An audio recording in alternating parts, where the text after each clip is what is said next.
नमस्कार, आप लाइव बिहार देख रहे हैं। मैं हूं राजमोहन तिवारी। एक बार फिर से आप सभी का स्वागत है हमारे खास प्रोग्राम खबरों से खबरदार में। देखिए, 2025 का साल आ चुका है। यह साल बिहार के लिए बहुत महत्वपूर्ण है क्योंकि चुनावी साल है। इस साल ही बिहार में अक्टूबर नवंबर में विधानसभा के चुनाव होने वाले हैं। लेकिन देखिए, जनवरी के पहले तारीख से जिस तरीके से बिहार में सियासत गरमाई हुई है, उसके पीछे कारण है लालू यादव। राजद सुप्रीमो लालू प्रसाद यादव ने एक ऐसा बयान दे दिया जिसके बाद एनडीए के अंदर भी खलबली मच गई है। लालू यादव ने नीतीश कुमार के लिए राजद के दरवाजे खोल दिए हैं और कहा है कि हम माफ करने को तैयार हैं। नीतीश कुमार आएंगे तो साथ मिलकर बिहार को आगे ले जाएंगे। आज राजभवन में नए नियुक्त राज्यपाल आरिफ मोहम्मद खान का शपथ ग्रहण समारोह था और उस दौरान एक ऐसी तस्वीर सामने आई जो अभी सोशल मीडिया पर सबसे ज्यादा चर्चा में खूब वायरल हो रही है। वो तस्वीर है तेजस्वी यादव का हाथ जोड़े हुए और नीतीश कुमार का उनके कंधे पर हाथ रखे हुए। उसके बाद सियासी चर्चाओं को और जोर मिला है और नीतीश कुमार से जब आज सवाल किया गया तो उन्होंने इस पर कुछ बोला ही नहीं, ना हाँ कहा ना कहा। ऐसे में संशय बरकरार है, क्या सचमुच नीतीश कुमार इधर से उधर होंगे? क्या चुनाव से पहले बिहार में सियासत पलटेगी? विस्तार से चर्चा करने के लिए हमारे साथ वरिष्ठ पत्रकार रविरंजन जी हैं और वरिष्ठ पत्रकार प्रवीण बागी जी हैं। कैसे देखते हैं? एक तरफ तेजस्वी यादव कहते हैं नो एंट्री और लालू यादव कहते हैं एंट्री। इसको सीधे तौर पे देखा जाए तो ये पिता और पुत्र के बीच अंतर विरोध दिखता है दोनों के बयान में, क्योंकि इसके पहले पार्टी के एक प्रवक्ता ने यही बयान दिया था कि वो आते हैं तो स्वागत है। नीतीश कुमार अगर आते हैं राजद में या महागठबंधन में तो उनका स्वागत है। तो इसका अभी 2-3 दिन पहले तेजस्वी यादव ने बहुत पुरजोर तरीके से खंडन किया और कह दिया कि वो अधिकृत बयान देने के लिए अधिकृत नहीं है और उनके बयान का कोई महत्व नहीं है। व्यक्तिगत उनकी राय हो सकती है, निजी राय हो सकती है, वो पार्टी की राय नहीं है। ये कह के उन्होंने नकार दिया उस बयान को। दरवाजा भी बंद है और ये भी कहा, हाँ ये ठीक कहा आपने, ये सबसे महत्वपूर्ण बात ये कही कि उनके लिए अब हमारे दरवाजे बंद हो गए हैं। मगर ठीक उसके 3 दिन के बाद उनके पिताश्री का बयान आता है कि वो तो वही आते हैं और फिर चले जाते हैं, वैसे आएंगे तो स्वागत, हमारा दरवाजा सबके लिए खुला हुआ है। तो अब इस पर तेजस्वी क्या कहेंगे? क्योंकि वो तो पार्टी सुप्रीमो हैं, राष्ट्रीय अध्यक्ष हैं, तो उनके बयान को तो वो माना जाएगा कि ये पार्टी का अधिकृत बयान है, पार्टी की अधिकृत लाइन है। तो इसमें तेजस्वी यादव किनारे हो जा रहे हैं और ये भी जाहिर होता है कि तेजस्वी यादव जो नहीं भांप पाए अपने पिता का मन, वो उनके पार्टी के प्रवक्ता भाई वीरेंद्र भांप गए पहले कि ये लालू प्रसाद भी चाहते हैं कि नीतीश कुमार आए हमारे साथ, और उन्होंने वही उनकी बात को अपने मुंह से कहा था कि वो आए तो स्वागत है, और ठीक वही बात लालू प्रसाद ने भी कही। तो इसमें हालांकि संभावना कम है कि कुछ पाला बदल जैसा कुछ होगा, क्योंकि कोई ठोस वजह नहीं दिखती है। हालांकि ये भी सच है कि बिना किसी ठोस वजह के नीतीश कुमार शौकिया तौर पर पाला बदलते रहते हैं। उनकी हॉबी है हमेशा चर्चा में रहना और अदल बदल करके सत्ता सुख लेते रहना। तो इसलिए वो कब किधर चले जाएंगे, कब किधर चले आएंगे, कोई ठिकाना नहीं। अब ये भी चर्चा है कि 14 तारीख को मकर संक्रांति के दिन लालू प्रसाद चूड़ा दही का भोज देते हैं, दही चूड़ा, तो उसमें वो जाने वाले हैं, राबड़ी आवास जाएंगे। अच्छा, इसके पहले भी एक बार गए थे तो उसके कुछ ही दिन के बाद उन्होंने पाला बदल लिया था। अब इस बार जाएंगे तो देखिए क्या होता है। वो जाएंगे तो फिर लौट के एनडीए के पास आते हैं या उधर ही रह जाते हैं, ये देखना होगा। मगर इसमें सबसे बुरी स्थिति जो है वो नीतीश कुमार की बन गई है, क्योंकि उनका कैरेक्टर बिल्कुल अविश्वसनीय बन गया है भारतीय राजनीति में, और उनके बारे में कोई भी कयास लगाया जा सकता है और कोई उसको झुठला नहीं सकता, ठुकरा नहीं सकता कि वो कब क्या कर बैठे, वो उनके घर वाले भी नहीं जानते। आज उनके पास मौका था मीडिया के सामने इसका खंडन करने का, मगर उन्होंने चुप्पी साध ली। और जो आप बता रहे हैं कि कंधे पर हाथ रखा और ये क्या, वो तो पहले घोषणा भी कर चुके हैं कि अब भविष्य के नेता यही हैं, इन्हीं के नेतृत्व में हम लोग चुनाव लड़ेंगे। तो उनको देखा होगा तो याद आ गया होगा कि भाई हमारा नेता तो यही है, तो इसलिए उसका पीठ ठोका होगा कि बढ़ो, हम तो हैं ही तुम्हारे साथ। और जब मीडिया ने पूछा कि क्या होगा, तो उन्होंने चुप्पी साध ली। तो ये उनकी चुप्पी संदेह पैदा करती है, उनकी नीयत पे संदेह पैदा करती है। और ये सब हुआ, शुरुआत इसकी हुई वो भाजपा के स्टेटमेंट से, केंद्रीय गृह मंत्री अमित शाह के बयान से ये सब शुरू हुआ ये खेल। उन्होंने एक टीवी के कार्यक्रम में कह दिया कि चुनाव के बाद संसदीय बोर्ड फैसला करेगा कौन होगा बिहार में मुख्यमंत्री। तो उससे नीतीश के कान खड़के कि भाई ये कहीं कुछ हो सकता है, कुछ खेल तो नहीं करेंगे ये लोग। तो उसी के बाद से बयान होने लगा।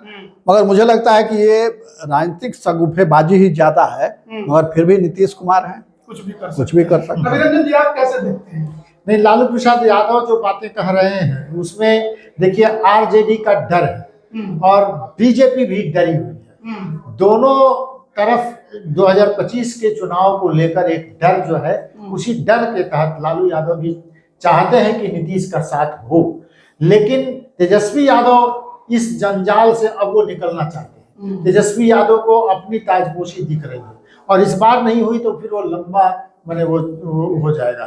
तो वो है नीतीश कुमार यहाँ पर आज की उनकी चुप्पी है कि वो प्रेशर पॉलिटिक्स कर रहे हैं। अच्छा, भारतीय जनता पार्टी को इस मुश्किल में खड़े रखेंगे कि अपने तरह से डील करेंगे 2025 के चुनाव में टिकटों के बंटवारे को लेकर और प्रत्याशियों को लेकर भी कि कहां पर कौन प्रत्याशी चुनाव लड़ेगा।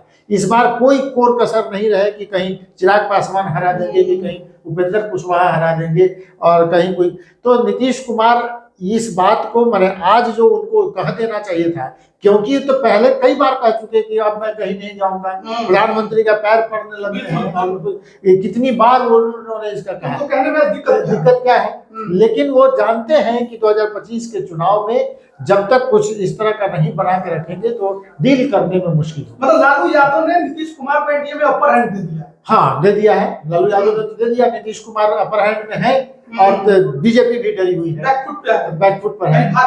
राजद को भी है कि मैंने आ जाएंगे तो ठीक रहेगा, क्योंकि सत्ता पाना है। तो नीतीश कुमार जिस जाति समीकरण को उन्होंने साध लिया है वो उनसे हटने वाली है नहीं, और उसके आधार पर ही सत्ता के करीब जा सकते हैं। ये राजद को भी मालूम है और उनको मतलब कि नीतीश कुमार बिहार की राजनीति में वो छवि है, जिधर रहे उसी की सत्ता और उसी की लड़ाई। ये इस वजह से है कि कोई पार्टी अकेले सरकार बनाने की स्थिति में नहीं है। कांग्रेस के पतन के बाद से फिर किसी पार्टी के पास इतनी ताकत नहीं रही, इतना जन समर्थन नहीं मिला कि वो अपने बलबूते सरकार बना ले। लालू प्रसाद ने भी बनाया तो अलग अलग पार्टियों के समर्थन से बनाया, फिर एनडीए की सरकार बनी, वो भी कई पार्टियों को मिलजुल करके सरकार बनी वो तो। और वो अभी लगता भी नहीं है निकट भविष्य में, जिस तरह से गठबंधन बना हुआ है तो सभी पार्टियां सभी सीटों पर लड़ेंगी नहीं, तो ऐसे में किसी एक पार्टी को बहुमत आने का सवाल नहीं है। तो वो तभी हो सकता है, ये जो राजनीतिक भंवर में जिसमें बिहार फंसा हुआ है अभी, इससे निकलने का एक ही तरीका हो सकता है कि कोई एक पार्टी इतने सीटों पर कम से कम लड़े कि अकेले उसको बहुमत आ जाए, और अगर बहुमत आ जाता है तभी इस दुष्चक्र से बिहार बाहर निकलेगा। नहीं तो यही गठबंधन की राजनीति में फंसा बिहार नाचता रहेगा और नीतीश कुमार इकलौते चेहरा बने रहेंगे मुख्यमंत्री के। कभी उधर से बनेंगे मुख्यमंत्री, कभी इधर से बनेंगे मुख्यमंत्री। इसमें एक ध्यान देने वाली बात यह है, जिसको समझना बहुत जरूरी है, कि लालू यादव साफ तौर पे कहते हैं कि अब बिहार के भावी मुख्यमंत्री तेजस्वी यादव हैं, उनके बेटे। ऐसे में नीतीश कुमार को साथ लाने की मजबूरी उनकी क्यों है? क्योंकि नीतीश कुमार आएंगे तो एक बात तो तय है कि सीएम की कुर्सी को नहीं छोड़ेंगे।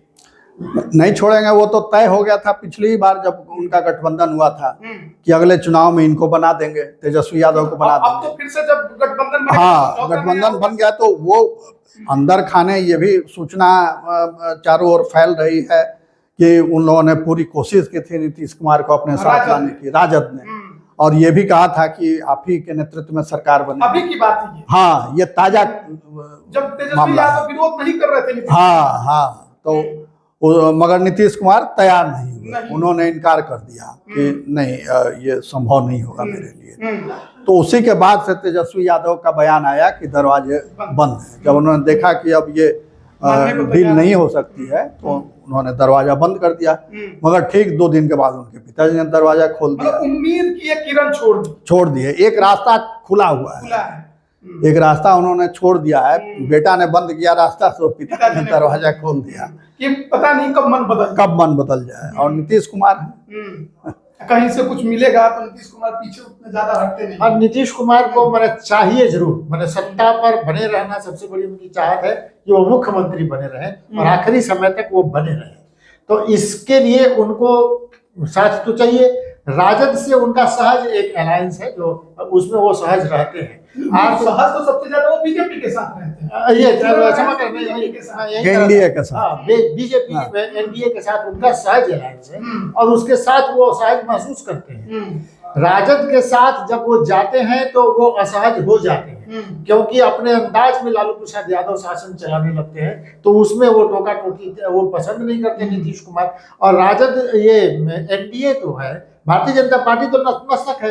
अब तो माने गिरिराज सिंह कह रहे हैं कि भाई आपको भारत रत्न दे देंगे, मत जाइए। तो चिराग पासवान भी बोल रहे हैं, चिराग पासवान भी बोल रहे हैं। जो कुछ समय पहले इतना नीतीश कुमार भी ये देख रहे हैं कि राजद के साथ चले जाएंगे तो केंद्र में के पास जितना कुछ देने के लिए है राजद के पास नहीं है। केंद्र उनको कुछ भी दे सकता है। पिछली बार तो प्रधानमंत्री बन गए, अब नहीं मिला और उसके अनेक दावेदार हैं, वो कैसे बन जाएंगे। राहुल गांधी को छोड़ के नीतीश कुमार वापस आ गए। अब दिक्कत यह है कि नीतीश कुमार को हर तरफ चाहिए चाहिए चाहिए, और देगा कौन? आरजेडी के पास क्या है? वो कह देगा कि अच्छा मुख्यमंत्री है, लेकिन जैसे मुख्यमंत्री बन जाएंगे फिर इधर से शुरू हो जाएगा ये बालू माफिया है, तो ये शराब माफिया है, तो ये है वो है, जिसको वो पसंद नहीं करते हैं तो फिर उनको भागना पड़ेगा। तो बार बार उनकी विश्वसनीयता पर जो दाग लगेगी उससे वो बचना चाहते हैं। दाग तो लगी, हाँ लग चुके, लेकिन वो चाहते हैं कि बचे रहे वो, और एक प्रेशर का भी वो बना के रखें कि बीजेपी को हमेशा झुका के रखें, भाई हम आपको बढ़ने नहीं देंगे, हम ही जो चाहेंगे वो करेंगे, आपको सत्ता में रहना है। विश्वसनीयता बरकरार रखनी थी, तो आज तो बेहतर मौका था कि मीडिया के सामने खुलकर खंडन कर देते, बोल देते कि नहीं जाएंगे। हाँ, मगर उन्होंने रहस्य को और गहरा कर दिया और शंका पैदा कर दिया और लोगों को कयासबाजी करने के लिए खुला छोड़ दिया। तारीख को मकर संक्रांति में चले गए, फिर तो ये हल्ला और जोर पकड़ेगा। चले गए और लालू जी ने दही का टीका लगा दिया, तब तो समझिए कि खेल हो गया, खेला हो गया। जो भाई वीरेंद्र कह रहे हैं कि बिहार राजनीति में खेला होते रहता है, तो दही का टीका लग जाएगा तो खेला हो जाएगा। नीतीश कुमार इसके पहले भी एक अवतार पार्टी में गए थे, वही राबड़ी आवास गए थे, और उसके बाद बात पलट गई, हो गए। और देखिए बड़ा मतलब कि संयोग देखिए कि उस समय इधर नीतीश कुमार राबड़ी आवास गए थे, उस दौरान भी अमित शाह जगदीशपुर में कार्यक्रम कर रहे थे। मतलब कि ट्यूनिंग अमित शाह नीतीश कुमार की ठीक नहीं बैठती है।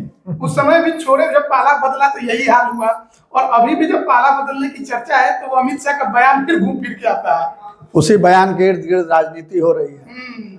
तो उन्होंने स्वाभाविक बात कहा होगा कि पार्टी की जो प्रक्रिया है, ठीक है, ये तय कर लिया पार्टी ने कि यही बनेंगे, मगर फिर भी मीटिंग तो होगी। उस मीटिंग में वो प्रस्ताव लाया जाएगा, वहाँ सहमति मिलेगी कि भाई ये मुख्यमंत्री होंगे। और वो तो हमेशा विधायक दल की बैठक होती है, ये होता है। ठीक, पार्टी तय भी कर लेती है अगर किसी का नाम, तो जो वैधानिक प्रक्रिया है कि उसी के हिसाब से उसकी घोषणा होती है।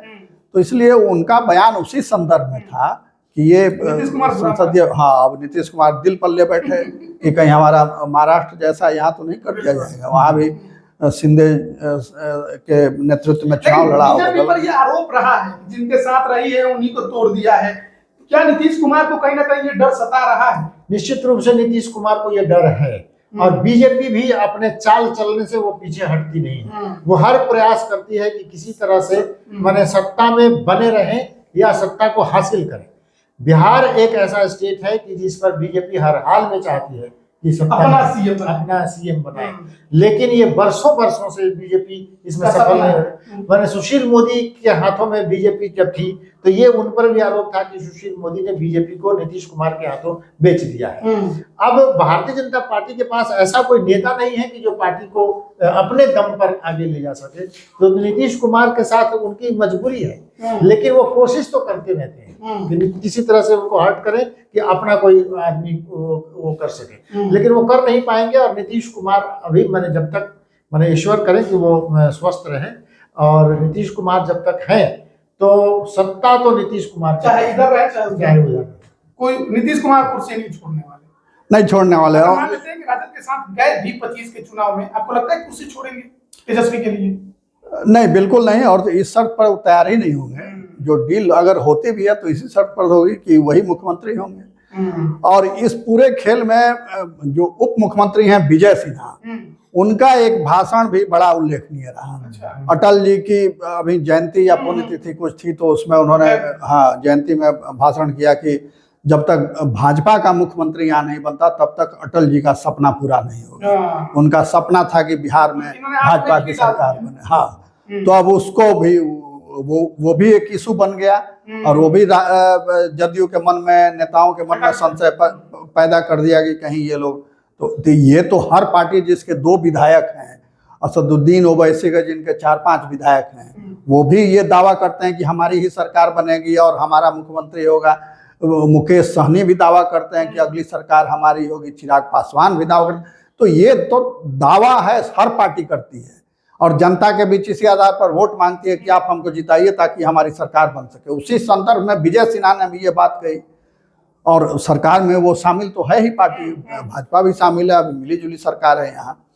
तो मगर अब चोर की दाढ़ी में तिनका, मन में कुछ ये रहता है खटका, तो कुछ भी बात से लोग आतंकित हो जाते हैं कि कहीं कुछ चल तो नहीं रहा है। जो लोकसभा का रिजल्ट आया 2024 का, भले 4 सीटें राजद के खाते में गई या उनके गठबंधन के सहयोगी भी 9 सीटें जीतने में कामयाब रहे, क्या लगता है कि लालू यादव को इस बात का एहसास हो गया है कि जिस गठबंधन में अभी वो हैं उसके सहारे वो सत्ता हासिल नहीं कर सकते हैं, तेजस्वी को सीएम नहीं बना सकते हैं, और अगर सत्ता में आना है तो नीतीश कुमार को साथ लाना ही पड़ेगा, उसके बिना कुछ नहीं होना है? वहाँ जो गठबंधन है, महागठबंधन, उसके तो लीडर वही हैं, राजद ही उसकी लीडर है और सबसे बड़ी पार्टी वही है वहाँ। बाकी पार्टियां तो राजद के भरोसे ही उस गठबंधन में हैं। वो राजद से ताकत लेती हैं, राजद को ताकत देती नहीं है। राजद के भरोसे वो जीतती हैं, सीट मिलता है और जीतती हैं। हाँ ठीक है, जो वामपंथी पार्टियां हैं उनका कुछ अपना प्रभाव क्षेत्र है, वहाँ से वो कुछ सीटें जीत करके आते हैं तो उनका सहयोग मिलता है, मगर बाकी के सीटों पर वो राजद को सहयोग देती हैं। मगर कांग्रेस की तो कोई ताकत ही नहीं, वीआईपी की भी कोई ताकत नहीं है, तो राजद के लिए बोझ के जैसा है।